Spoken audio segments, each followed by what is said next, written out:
My name is Arun, and I am from a small village in Goa, where the smell of the sea is in the air you breathe. My father was a sailor, and his father before him. The sea was in my blood, a constant call to adventure that I could not ignore. When I turned 16, my father found me a place as a deckhand on the Star of Mumbai, a grand merchant ship with a heart of steel and a crew from all corners of the world. There was Marco from Italy, with a laugh as loud as a crashing wave. There was Lars from Sweden, tall and quiet, with eyes as blue as the deepest ocean.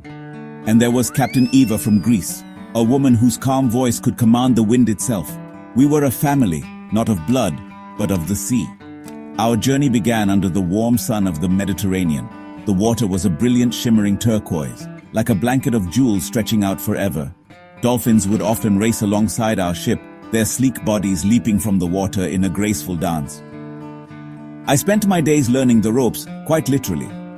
Marco taught me how to tie knots that would hold against any storm, and Lars showed me how to read the stars to find our way. I would stand on the deck for hours, feeling the gentle breeze on my face, watching the distant shores of Italy and Spain drift by. The world felt so big and full of promise from the deck of that ship. I felt like a true sailor. I loved listening to the stories the crew shared in the evenings. We would sit together in the mess hall, the gentle rocking of the ship a constant comforting rhythm beneath us. Marco would speak of his childhood in Naples, of fishing with his father in a tiny wooden boat. Lars would tell tales of the frozen Nordic winters and the magical northern lights. Captain Eva shared stories of navigating through treacherous passages where other captains had failed. Each story was a thread, and together they wove a beautiful tapestry of our lives. We were different people from different lands, but the sea had brought us together and made us one. We understood each other without always needing words. My favorite moments were at dawn. I would wake before anyone else and climb to the highest point of the deck. From there, I could watch the sun rise, painting the sky in shades of orange, pink, and gold.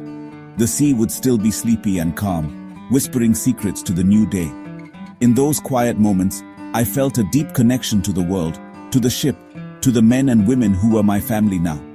I would think of my home in Goa, of my mother's smile and my father's proud eyes. I knew I was making them proud. I was living the life I had always dreamed of, a life of adventure on the great wide sea. Our peaceful journey continued for many days, but the sea is a wild thing, and its mood can change as quickly as a thought. One afternoon, the sky began to change. The brilliant blue was slowly replaced by a dark, angry gray. The wind, once a gentle friend, began to howl and whip at the sails and the rigging. The sea, once so calm and welcoming, started to churn and swell.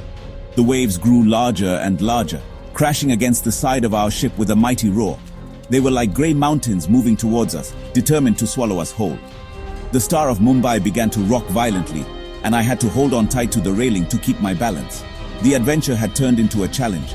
Captain Eva's voice cut through the noise of the storm. She was calm, but her words were firm and clear. All hands on deck, secure the cargo, batten down the hatches. We all moved as one, a well-practiced team. Marco, Lars, and I worked together, our hands moving quickly to tie down everything that could come loose. The rain started to fall, cold and heavy, stinging our faces. The wind screamed in our ears, trying to pull us apart. But we held on, to the ropes and to each other. We were fighting the storm together. Every rope we secured, every hatch we closed, was a small victory against the rage of the sea. My heart was pounding in my chest, a mix of fear and excitement. The storm raged on through the night. It felt like the world was ending. The ship groaned and creaked with every wave that hit us, as if it was in pain. Sleep was impossible. We stayed on watch, our eyes straining to see through the darkness and the driving rain.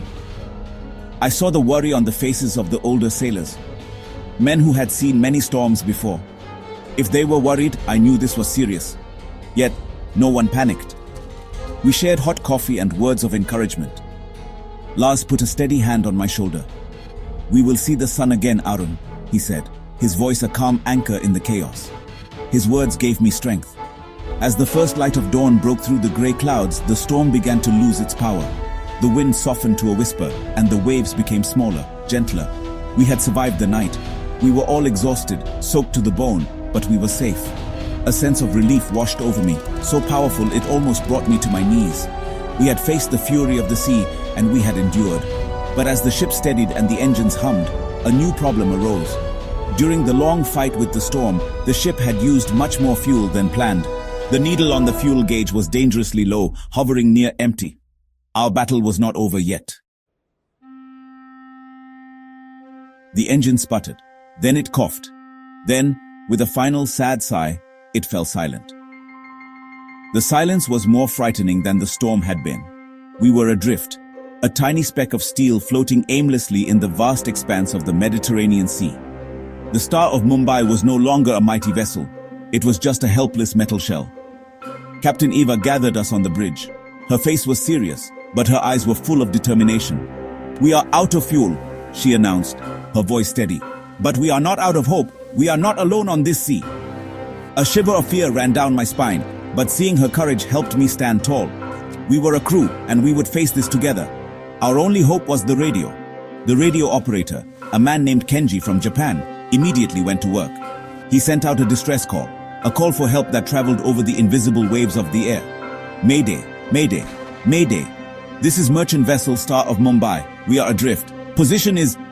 He repeated the message over and over again, his voice a calm and persistent plea in the quiet of the bridge. We all stood there, watching, waiting, listening. The minutes felt like hours. The sea was calm now, almost mocking us with its peacefulness. I prayed that someone, somewhere, was listening to our call. My hands were clenched into fists, my knuckles white. After what felt like an eternity, a crackle came from the radio. A voice, faint at first, then clearer. "This is the Oceanic Voyager. We read you, Star of Mumbai. We are changing course. We are coming to help." A wave of relief washed over the bridge. We had been heard. We were not alone. Marco let out a whoop of joy and clapped me on the back so hard I nearly fell over. Even the quiet Lars had a smile on his face. Captain Eva thanked the Oceanic Voyager and confirmed our position. Hope had arrived in the form of a crackly voice over the radio. Help was on its way. We were going to be all right. A few hours later, we saw it, a shape on the horizon, growing bigger and bigger. It was the Oceanic Voyager, a large container ship with a different flag, a different crew, but a shared heart of the sea. They were strangers, yet they had turned around to help us.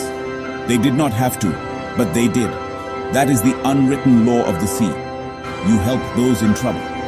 As their ship drew closer, we could see the crew on their deck, waving to us. We waved back, our hearts full of gratitude. They were our saviors. The challenge now was how to get the fuel from their ship to ours in the rolling sea. The sea was calmer than during the storm, but it was still not still. The waves were long and deep, lifting our ship up and then dropping it down again.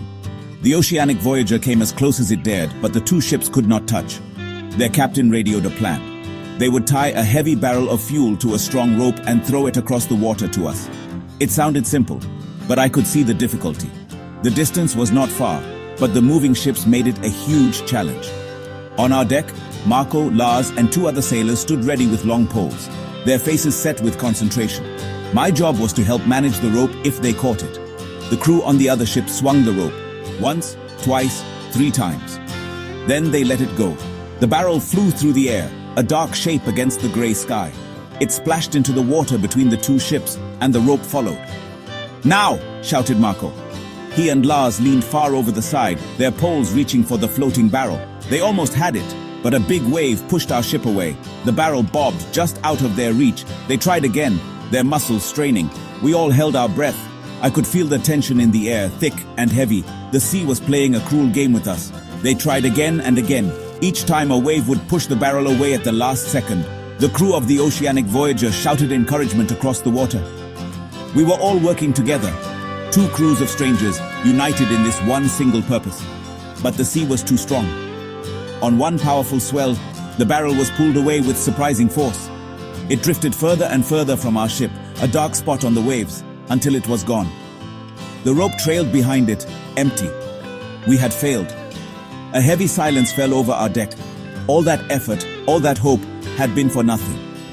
I looked at Marco's face, and for the first time, I saw defeat in his eyes. But then, Captain Eva's voice came over the ship's loudspeaker, clear and strong. "Thank you for your help, Oceanic Voyager. We are grateful for your effort." She then turned to us. "We did not get the fuel," she said, looking at each of us. "But we are not defeated. Look what we did. We faced a storm. We asked for help and strangers came. We worked together. This is not a failure. This is a lesson." She was right. The barrel was lost, but we had found something else. We had found courage in ourselves and kindness in others. The oceanic voyager stayed with us, guarding us, until a proper rescue tug arrived the next day.